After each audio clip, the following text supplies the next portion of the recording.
Olá, meu querido, Deus te abençoe grandemente e a gente está junto de novo nessa célula familiar. Estou muito honrado de estar na sua casa, né? Junto com você, junto com a sua família. É uma honra e uma alegria muito grande para nós.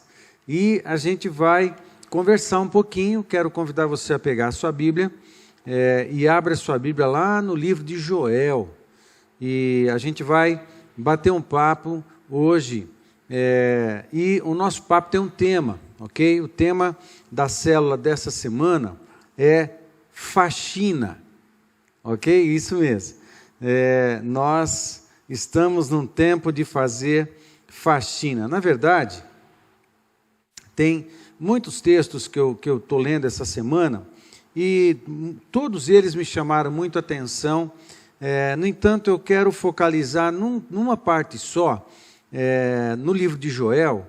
Eu vou ler vários textos com você, você vai acompanhar na sua casa, e eu quero conversar com você sobre essa temática. Mas eu preciso confessar também que eu vi um vídeo nesses últimos dias que me inspirou muito, e eu tenho certeza que vai inspirar você também. E eu vou inserir esse vídeo nesse estudo, e eu convido você a ver esse vídeo. Tenho certeza que vai inspirar muito você também, então eu vou passar o vídeo agora.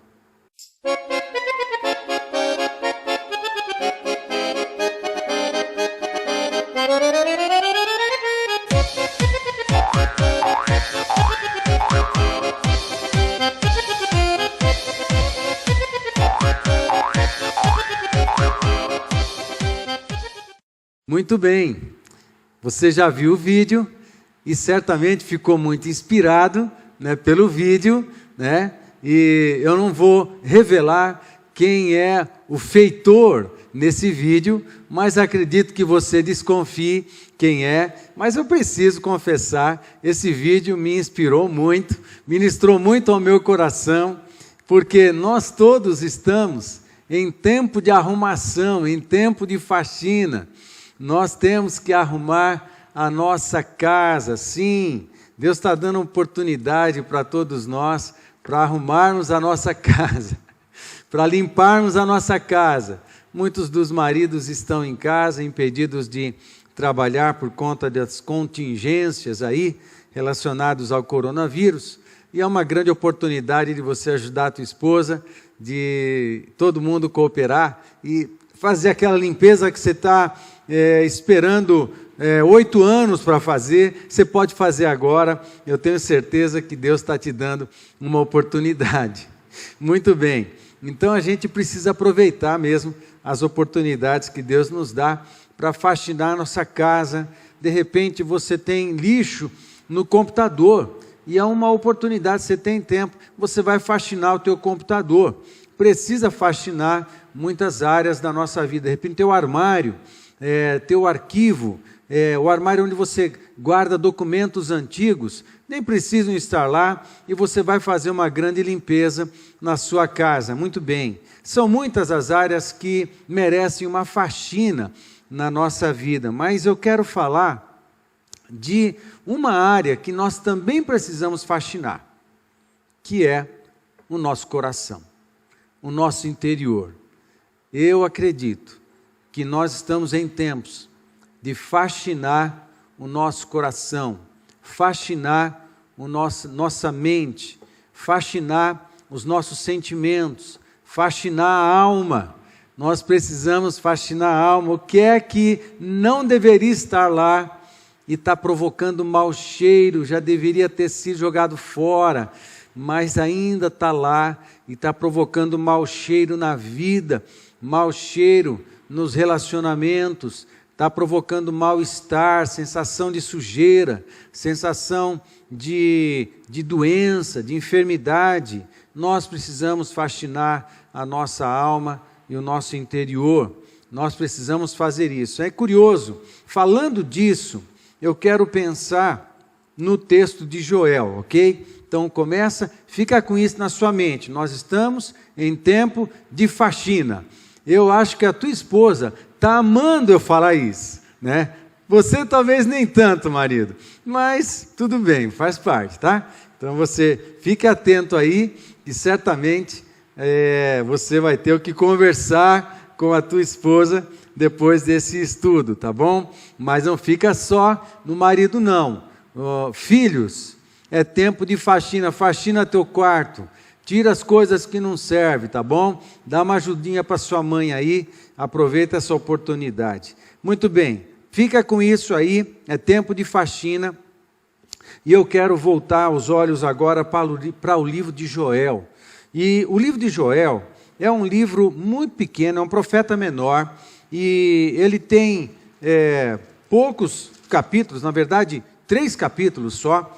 E, no entanto, embora pequeno da lista dos profetas menores, exatamente porque os livros desses 12 profetas, eles são pequenos mesmo, no entanto, Joel é um livro no Antigo Testamento dos mais citados, porque ele foi o profeta que profetizou com alguns detalhes o dia de Pentecostes, o que aconteceu em Atos 2, os apóstolos, Pedro e os apóstolos disseram que era cumprimento da profecia de Joel. Joel capítulo 2, principalmente os versos de 28, 29 e 30.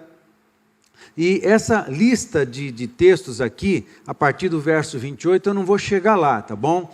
Eu não vou chegar, mas eu vou ficar um pouquinho antes, eu quero ler um pouquinho antes com você. Outra coisa importante para você saber do livro de Joel, aliás é uma dica, cada vez que você lê um texto, ou escolher ler um livro da Bíblia, nunca escolha aleatoriamente um capítulo de um livro num dia, depois o outro capítulo de outro livro no outro dia. Não lê a Bíblia assim. Leia sempre do início do livro até o final do livro.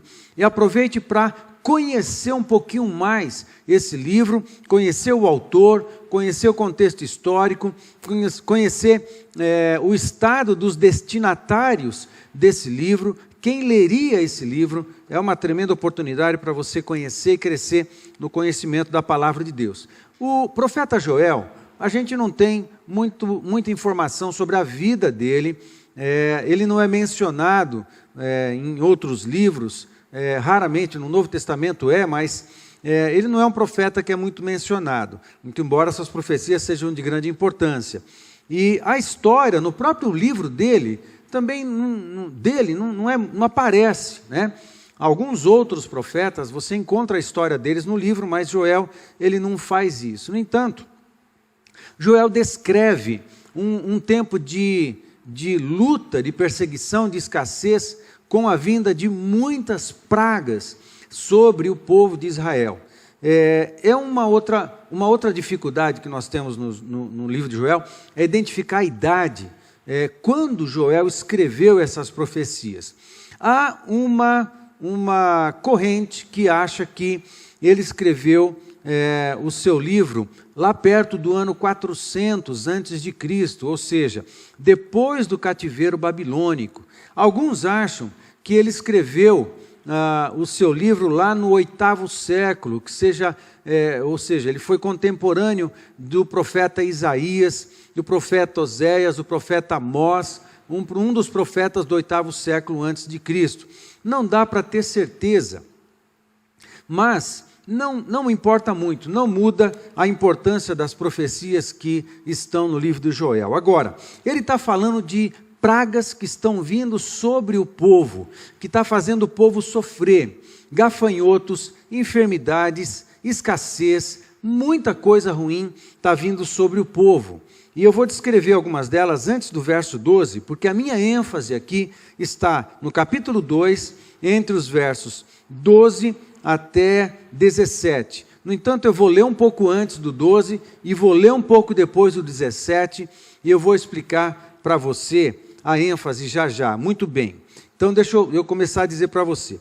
Até o capítulo 2, verso 11, Joel está descrevendo todo o quadro caótico de Israel, está descrevendo a vinda dessas pragas, está descrevendo o poder destrutivo dessas pragas, está descrevendo o prejuízo que ela está trazendo para a nação e o sofrimento que Israel está passando por causa dessas pragas. É uma situação que foge o controle do povo, foge o controle dos governantes na época, foge o controle da vigilância sanitária, foge o controle do prefeito, foge o controle da economia, foge o controle da associação comercial, foge o controle de todo mundo.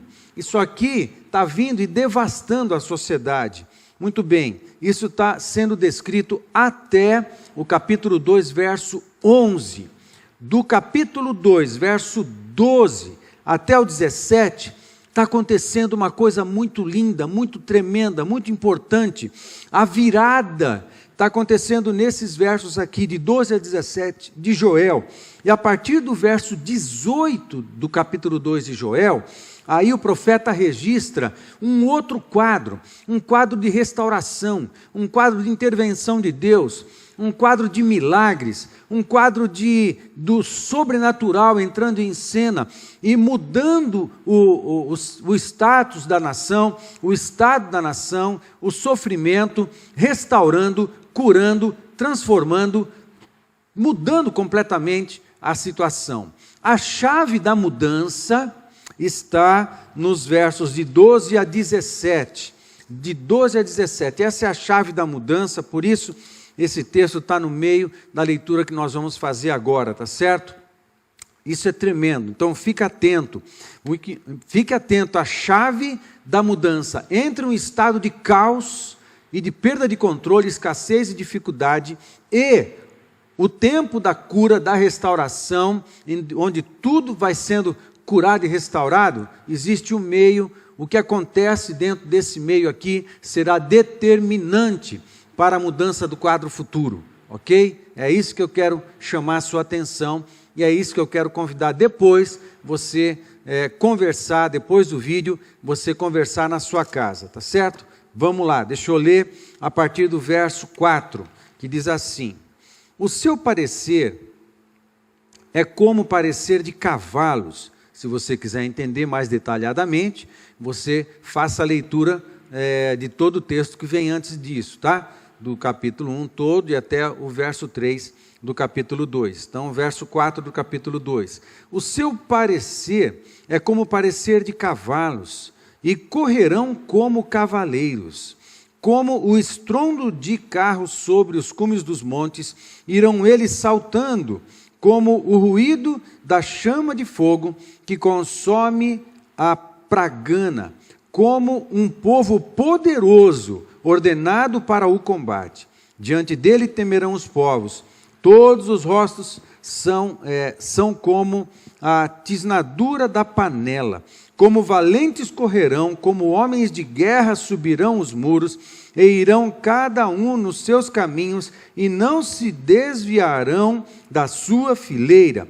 Ninguém apertará a seu irmão, irá como um pelo seu carreiro, sobre a mesma espada se arremessarão e não serão feridos. Irão pela cidade, correrão pelos muros, subirão as casas, pelas janelas entrarão como o ladrão. Diante dele tremerá a terra, abalar-se-ão os céus, o sol e a lua se enegrecerão, e as estrelas retirarão o seu resplendor. E o Senhor levanta a sua voz diante do seu exército, porque muitíssimos são os seus arraiais, porque poderoso é, executando a sua palavra, porque o dia do Senhor é grande e muito terrível, e quem o poderá sofrer? Eu passei pelo tema central de Joel. O tema central do livro de Joel é o grande e terrível dia do Senhor.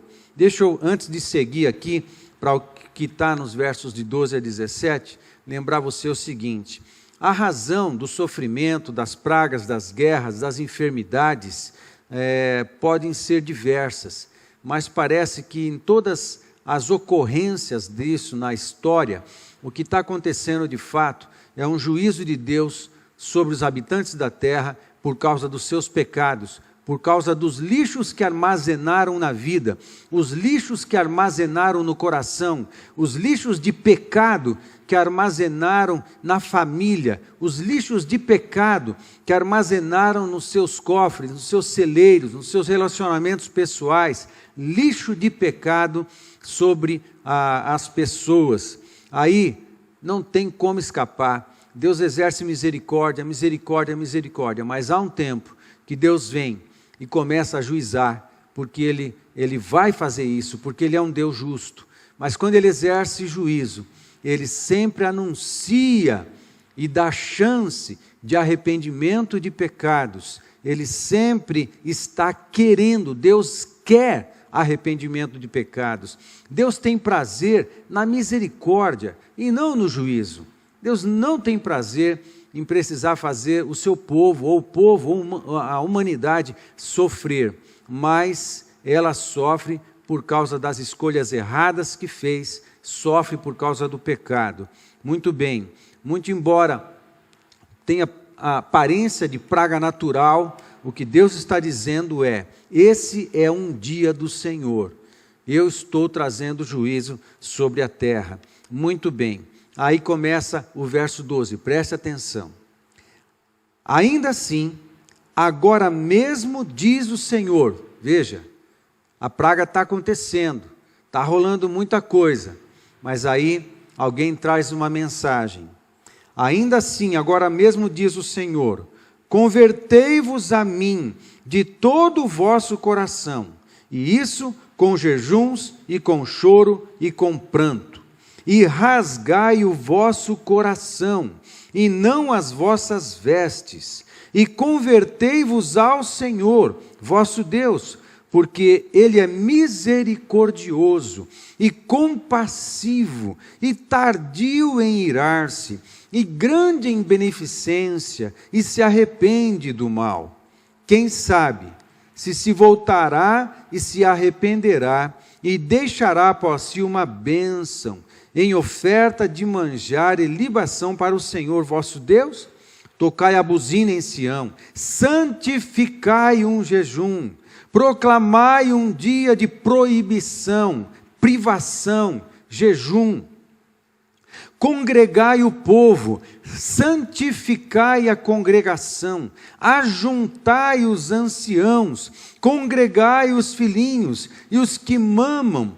Saia o noivo de sua recâmara e a noiva do seu tálamo. Chorem os sacerdotes, ministros do Senhor, entre o alpendre e o altar, e digam: poupa o teu povo, ó Senhor, e não entregues a tua herança ao opróbrio, para que as nações façam escárnio dele, porque diriam entre os povos: onde está o seu Deus? Essa é a chave. O profeta compartilhou a chave dentro desse momento. Deixa eu continuar a leitura. Entenda, até capítulo 2, verso 11, é um quadro de caos.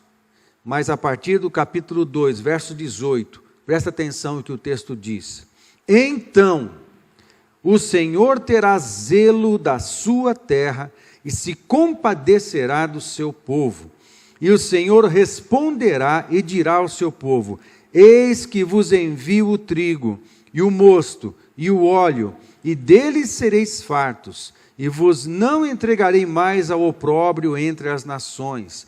E aquele que é do norte farei partir para longe de vós, e lançá-lo-ei em uma terra seca e deserta, a sua frente para o mar oriental, e a sua retaguarda para o mar ocidental, e subirá o seu mau cheiro e subirá a sua podridão, porque fez grandes coisas. Não temas, ó terra, regozija-te e alegra-te, porque o Senhor fez grandes coisas.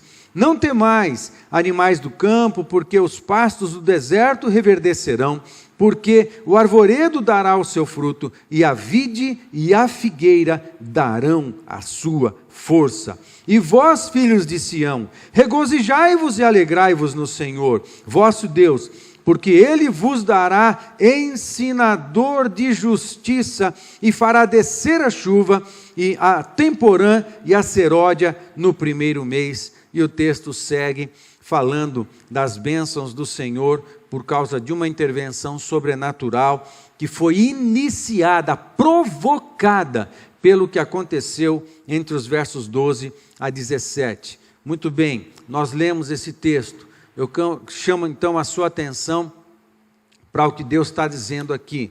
Ele está chamando primeiro a nossa atenção para voltarmos para Ele, nos voltarmos para Deus, fazemos uma faxina na nossa vida, uma faxina no nosso coração. A gente tem coisas na nossa vida, querido, que a gente tem que jogar fora.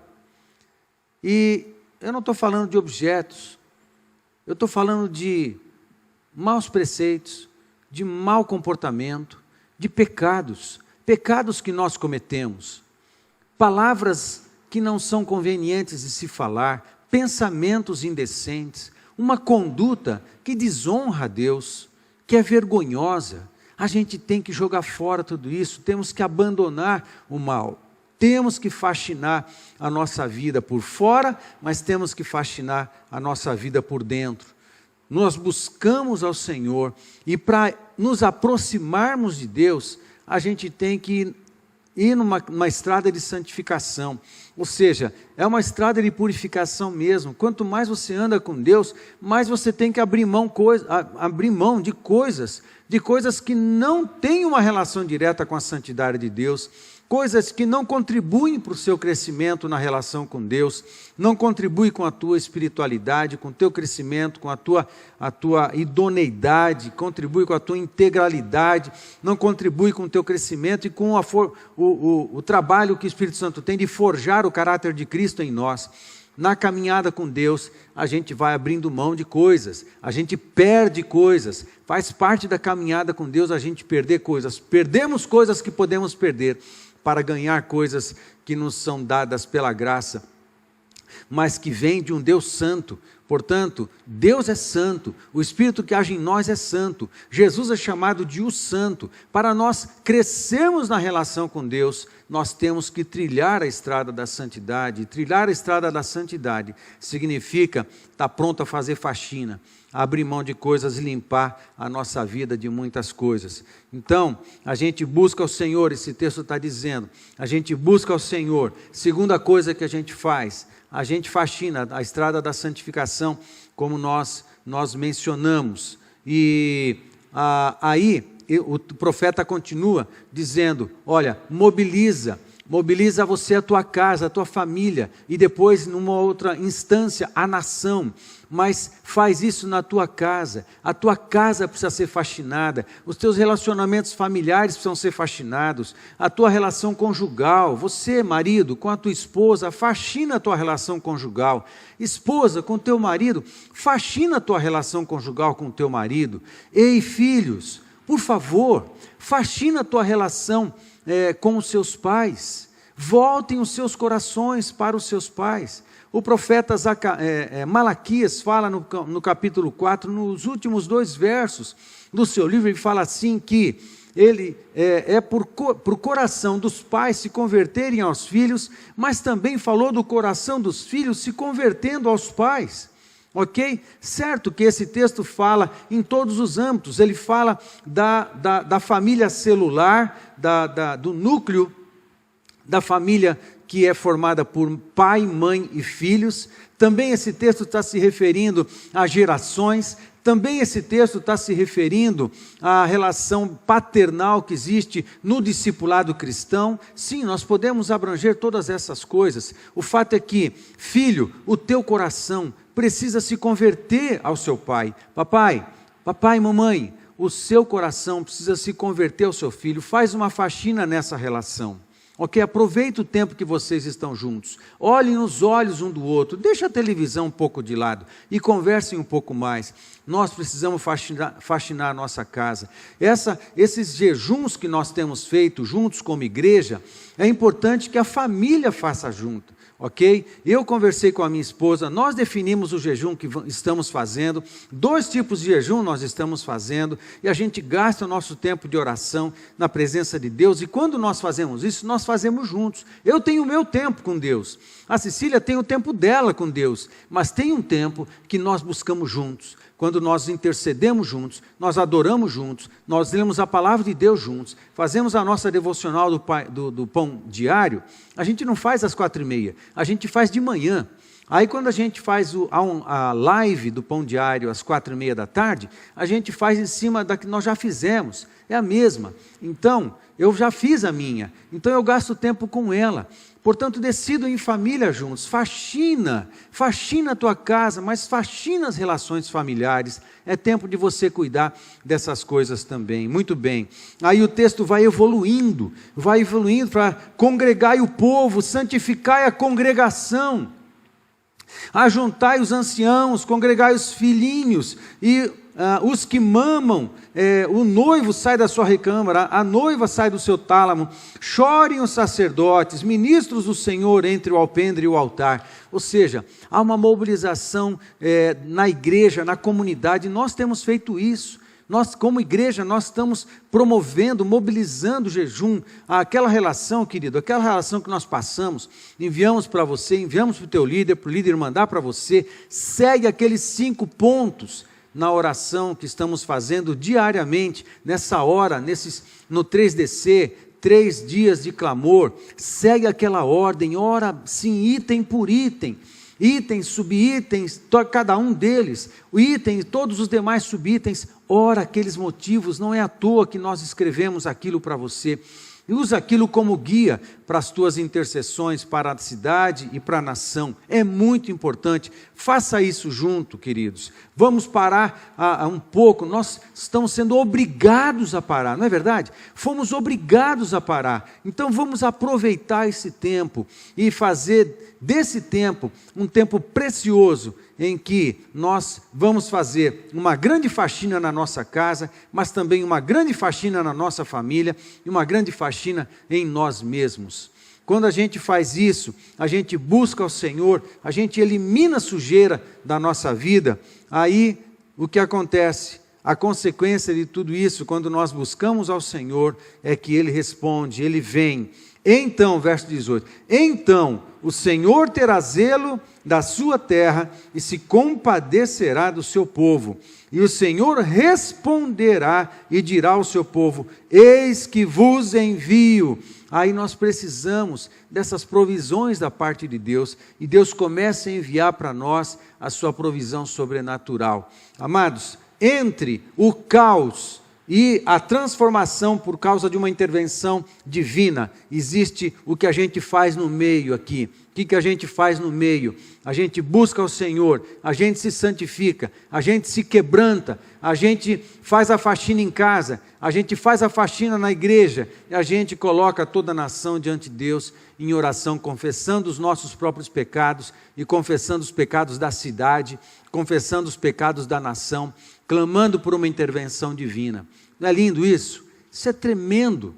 Isso é tremendo, a palavra de Deus já nos dá as receitas. Amado, eu quis repartir esse texto com você, é claro que a nossa intenção é sempre encher o teu coração de fé, encher o teu coração de ânimo, encher o teu coração de esperança, mas a gente também precisa respeitar o nosso tempo, e respeitar o que Deus está falando, ok? E eu preciso corresponder com isso que Deus está falando.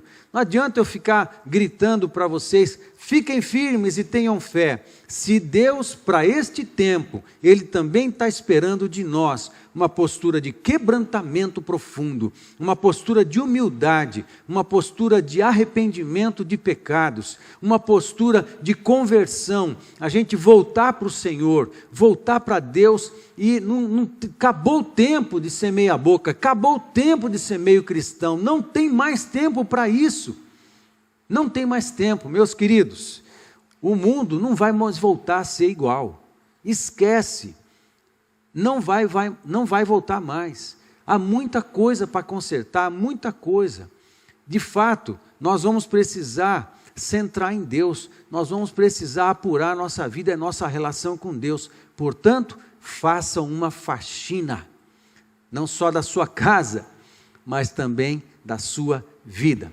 Muito bem, eu quero propor para você, depois desse bate-papo, desse comentário aqui que eu fiz, em cima do livro de Joel, profeta tremendo, eu quero sugerir você agora, dar um tempo aí e conversar. Conversa em família, ok? Conversa em família, de boa, tranquilo, ok? Tranquilo mesmo, a conversa sempre tem que ser para cima, tem que ser positiva, tem que ser abençoadora.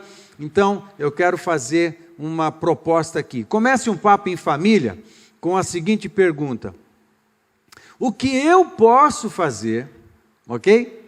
O que eu posso fazer para limpar aqui a nossa relação familiar? O que eu como esposa posso fazer? Você que vai responder isso. E se a família quiser ajudar a responder, também fiquem à vontade, ok? Mas o que eu posso fazer para tornar a nossa relação familiar mais pura, mais santa, mais limpa? O que eu posso fazer para tornar nossa relação conjugal mais pura, mais santa, mais limpa? O que eu posso fazer para tornar a minha relação com o meu filho mais pura, mais santa, mais limpa? E o que eu posso fazer para tornar a minha relação com os meus pais mais pura, mais santa, mais limpa?